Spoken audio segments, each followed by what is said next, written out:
Govora je bilo o privatizaciji visokega šolstva.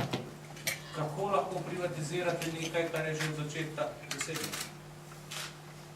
Zame se privatizacija dogaja znotraj javnega šolstva in ne v zasebnem šolstvu. Če profesori na računalnike, ki so javna lastnina, v pisarnah, ki so pisarne javnega zavoda, z literaturo in drugimi instrumenti, ki so v lasti javnega zavoda, popoldne šeftar, zato da še malo zraven zaslužil, je to zame privatizacija javnih sredstev. Če pa zavod, ki je od vsega začetka zaseben, deluje v slovenski sferi, pa nima kaj privatizirati, ker je od svoje ustanovitve zaseben.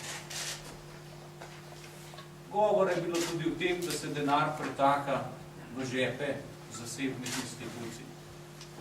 V pravnem redu obstaja institut koncesije, ki zelo natančno pove, kam gredo vsa sredstva namenjena visokošolskem izobraževanju in so pod budnim nadzorom.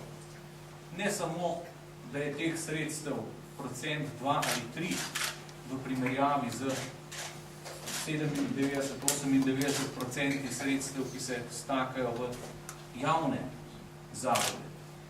Ampak tudi vsa ta sredstva so namenjena pedagoškemu procesu, namenjena so študentom.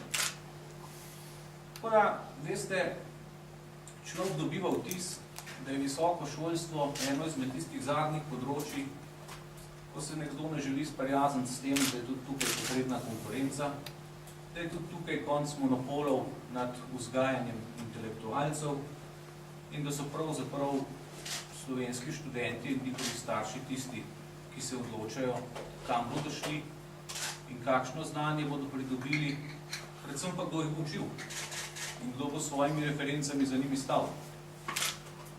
In upam, da bo ta tiskovna konferenca vsaj malo pripomogla k temu, da bodo Slovenci, ki še zdaleč, kar se tega tiče, niso naivni, servisirani z pravimi podatki.